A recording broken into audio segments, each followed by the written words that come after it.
ഇപ്പോൾ rural police മേധാവി കൃഷ്ണകുമാർ തന്നെ നമ്മോടൊപ്പം ടെലിഫോൺ ലൈൻ ചേരുകയാണ്. സർ, ഇപ്പോൾ വരുന്ന വാർത്തകൾ ഞെട്ടിക്കുന്നതാണ്. ഈ രണ്ടുപേരെയും ചോദ്യം ചെയ്യുന്നു എന്ന് മനസ്സിലാക്കുന്നു. താങ്കൾക്ക് ലഭ്യമായിട്ടുള്ള വിവരങ്ങൾ എന്താണ്? രണ്ടുപേരെയും ചോദ്യം ചെയ്തു വരികയാണ്. രാത്രിയിൽ ഒരു ചെറുപ്പക്കാരൻ പോലീസ് സ്റ്റേഷനിൽ 12:30 മണിക്ക് ശേഷം കുറച്ച് മദ്യപിച്ചിട്ടുണ്ടായിരുന്നു എന്ന് പറയുന്നു. മദ്യത്തിന്റെ ലഹരി ഉണ്ടായിരുന്നു. അയാൾ ഒരു ബാഗുമായിട്ട് വന്നു. ഞങ്ങളത് രാത്രി തന്നെ 12:30, 1 മണി, 2 മണിക്കൊക്കെ തന്നെ ഞങ്ങളുടെ പോലീസ് പാർട്ടി അത് ഫോളോ അപ്പ് ചെയ്തു. രാത്രിയിൽ തുടർന്ന് അന്വേഷിച്ചപ്പോഴാണ് ഇത് അയാൾ കൊന്നു എന്ന് പറഞ്ഞിട്ടില്ല. അയാൾ 2 കുട്ടികൾ മരണപ്പെട്ടു എന്നാണ് പറഞ്ഞത്. ഞങ്ങൾ പക്ഷെ അത് വെരിഫൈ ചെയ്തുകൊണ്ടിരിക്കുകയാണ്. ഞങ്ങളുടെ ഒരു പ്രാഥമിക വിശ്വാസം ഈ 2 കുട്ടികളെ സഹായിക്കാമെന്നാണ്. ആ രീതിയിൽ ആണോ എന്നാണ് ഞങ്ങൾ പരിശോധിക്കുന്നത്. പിന്നെ ബാഗിലുള്ളത് കുട്ടികളുടെ ഈ സ്കെലറ്റൻ റിപ്പോർട്ട്സ് ആണോ എന്ന് ശാസ്ത്രീയമായിട്ട് നോക്കണം. അപ്പൊ ഞങ്ങൾ അടുത്തുള്ള താലൂക്ക് ഹോസ്പിറ്റലിലെ ഡോക്ടറിന്റെ സേവനം തേടിയിട്ടുണ്ട്. സയന്റിഫിക്കിന്റെ ടീം വന്നിട്ടുണ്ട്. ഇവരെ 2പേരെയും ഞങ്ങൾ കസ്റ്റഡിയിലെടുത്ത് ചോദ്യം ചെയ്ത് വരികയാണ്. 2പേരും ചെറുപ്പക്കാരാണ്. പിന്നെ ഇത് എങ്ങനെ അറിയാതെ പോയി? 2ലും 2 പേർക്കും ഒരുപോലെ പങ്കുണ്ടോ? ആര് ഏതൊക്കെ ചെയ്തു? എവിടെയാണ് ഇത് ബറി ചെയ്തിരിക്കുന്നത്?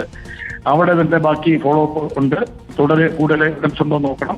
പോലീസ് ഊർജിതമായിട്ട് അന്വേഷിക്കുകയാണ്. അവിടുത്തെ ഡിവൈഎസ്പി, ചാലക്കുടി ഡിവൈഎസ്പിയുടെ നേതൃത്വത്തിലാണ് ഇൻവെസ്റ്റിഗേഷൻ. തീർച്ചയായും മനസ്സിലാക്കുന്നു സാർ. ഈ ഘട്ടത്തിൽ പല കാര്യങ്ങളും തുറന്നു പറയുന്നതിന് ബുദ്ധിമുട്ടുണ്ടാകും. പക്ഷേ ഈ യുവാവ് തന്നെ ഈ അസ്ഥികളുമായി സ്റ്റേഷനിലെത്തി വിവരങ്ങൾ പങ്കുവെക്കുന്ന സാഹചര്യമാണ് ഉണ്ടായതല്ലേ? ഇവർ വിവാഹിതരല്ല, പക്ഷേ ഒരുമിച്ച് താമസിക്കുകയായിരുന്നു എന്നാണോ മനസ്സിലായത്?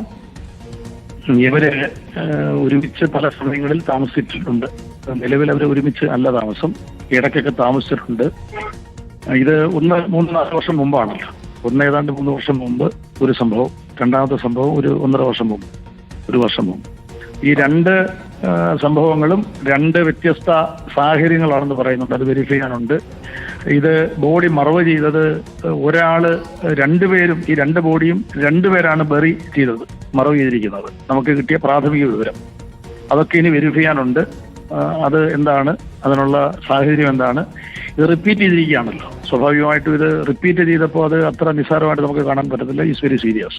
ഞങ്ങൾ ആ രീതിയിൽ ഊർജിതമായിട്ട് അന്വേഷിക്കും. ഈ യുവാവ് എന്തുകൊണ്ടായിരിക്കണം സാർ ഇപ്പോൾ ഇത് പോലീസിലെ അറിയിക്കാനുണ്ടായ ഒരു സാഹചര്യം? അത് ഞങ്ങൾ ചോദ്യം ചെയ്ത് വരികയാണ്. കുറെ കാര്യങ്ങളുണ്ട്, കുറെ കോൺട്രഡിക്ഷൻസ് ഉണ്ട്. മനസ്സിലായി.